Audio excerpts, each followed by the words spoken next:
बिस्मिल्लाहिर्रहमानिर्रहीम अस्सलामुअलैकुम या अली हक हैदर। उम्मीद करना तुम सारे भरा ठीक हो। अल्लाह ताला तुहानू सारे ठीक रखे जी। तो अज असी फिर आ गए सियालकोट खारिया मोटरवे के फस्ट ब्लेड के। जिस तरह कि तुहानू पता है कि कल वाली जी तुसा वीडियो वेखी इस जगह तक वेखी है, जो अगे काम हो रहा है या अगे जिस तक होया ये तुसा वीडियो नहीं वेखी।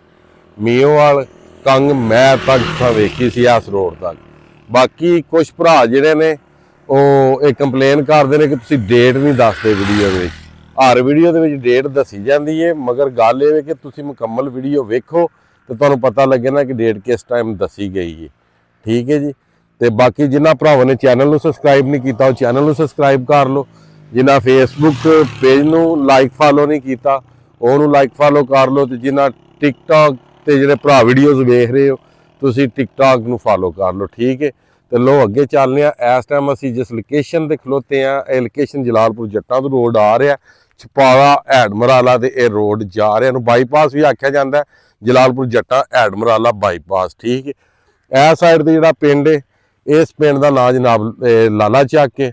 तो अगे जनाब ढिलवी, इस साइड से कंगी, इस साइड से जलालपुर जट्टां, इस साइड से मीओवाल कलां। तो जितों तक ब्लेड लगे उतों तक तो वीडियो विखा के तो वीडियो का करने फिर एंड। तो वीडियो को ज़्यादा तो ज़्यादा शेयर कर दियो। तो गौरमेंट ऑफ पाकिस्तान दे अगे यही अपील है कि जिन्होंने लोगों के डेरे या मकान आ रहे हैं मीन कि जिस तरह कि यह डेरा आ रहा उन्होंने जोड़ा जायज़ जोड़े मुतालबात ने या कि उन्होंने जोड़े कोई पैसे बनते हैं वो मेहरबानी करके तो उन्होंने दिते जान। ठीक है जी।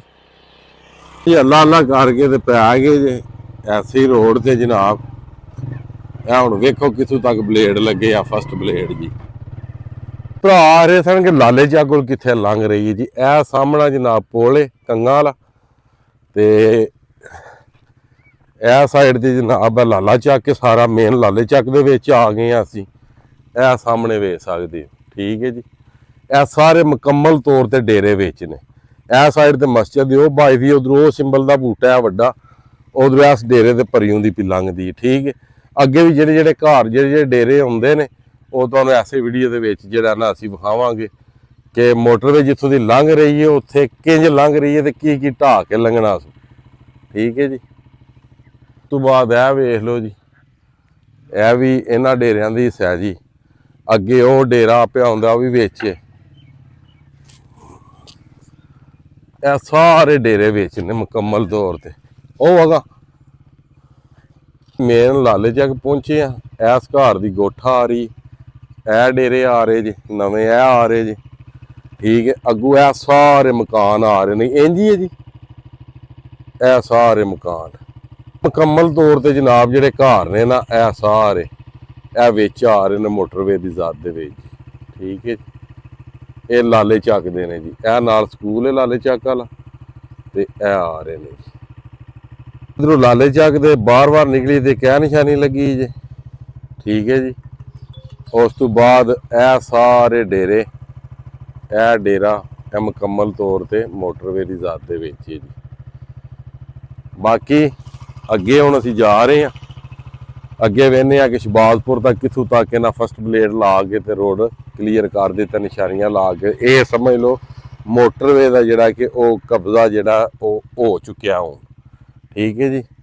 बाकी असीं लाला चक क्रॉस करके गुट्टी लिफां वाले रोड से हुण चढ़न लगे हैं जी। वेख लो जिथे जिथे पट्ठे ने साइडों तो नाले छड्ड दिते ने ते बाकी रोड उन्हें क्लीयर कर दिता। लाला चक का एरिया क्लीयर हो गया। अगे आ ढिलवी वो साइड वाल असीं हुण टुर पे हैं जनाब। बाकी आ तुसीं वेख सकदे हो जी असीं कंग मैं तो टुरे जे लाला चक भी विचों विच ही क्रॉस कर रहे हैं। अगे ढिलवां दे कोल आ गए हैं जनाब मेन ते। यह भी सारे मकान शकान जिन्ने तो नज़र आ रहे हैं ये सारे सियालकोट खारिया मोटरवे की जद विच। यह सारे घर विच ये घर किहड़े पिंड विच गिनी जाए ढिलवां च लाले चक च ने। भी जनाब लाले चक दी एरिया जे सारा।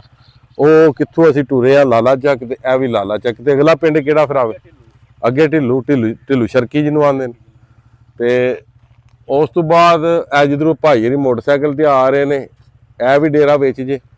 ਤੇ ਇਹ ਸਾਰੇ ਡੇਰੇ ਜਨਾਬ ਵਿੱਚ ਜੇ ਫਸਟ ਬਲੇਡ ਇੱਥੋਂ ਤੱਕ ਲੱਗ ਗਿਆ। ਹੁਣ ਜਾਂਦੇ ਹਾਂ ਤੋੜ ਅਗਾਂਹ ਤੱਕ ਤੁਹਾਨੂੰ ਦੱਸਨੇ ਆ ਜੀ। ਬਾਕੀ ਇਹ ਏਰੀਆ ਜਨਾਬ ਹੋ ਗਿਆ ਲਾਲਾ ਚੱਕ, ਇਹ ਵੀ ਲਾਲਾ ਚੱਕ, ਇਹ ਜਨਾਬ ਮੇਰੀ ਢਿੱਲੂ ਸ਼ਰਕੀ, ਇਹ ਦੋਵੇਂ ਤਰਾਵੇ ਚਾਂਗਾਂ ਵਾਲੀ, ਇਹਨਾਂ ਦੇ ਵਿੱਚੋਂ ਦੀ ਇਹ ਪੈ ਜਾਂਦਾ ਜੇ ਰੂਟ। ਇਹ ਡੇਰੇ ਮੁਕੰਮਲ ਤੌਰ ਤੇ ਜਿਹੜੇ ਨੇ ਮੋਟਰਵੇ ਦੀ ਜ਼ਾਤ ਦੇ ਵਿੱਚ ਨੇ। ਇਹ ਡੇਰੇ ਛੱਡ ਕੇ ਜਿਹੜੇ ਇੱਧਰ ਨੇ ਆ ਦਰਖਤ ਵਾਲੇ ਸਾਰੇ ਵਿੱਚ ਡੇਰੇ ਵੀ ਤੇ ਘਰ ਵੀ।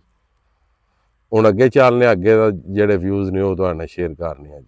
ਮਜ਼ੀਦ ਅਸੀਂ ਢਿੱਲ ਸ਼ਰਕੀ ਤੇ ਚਾਂਗਾਂ ਵਾਲੀ ਦੇ ਕੋਲ ਆ ਗਏ, ਲਾਲਾ ਚੱਕ ਕ੍ਰਾਸ ਕਰ ਲਿਆ ਤੇ ਇੱਥੋਂ ਤੁਹਾਨੂੰ ਅਗਲੀ ਵੀਡੀਓ ਸ਼ਬਾਜ਼ਪੁਰ ਤੱਕ ਲੱਭੇ ਦੀ ਜਿਹੜਾ ਫਸਟ ਬਲੇਡ ਲੱਗੇ ਆ। ਠੀਕ ਹੋ ਗਿਆ ਜਨਾਬ।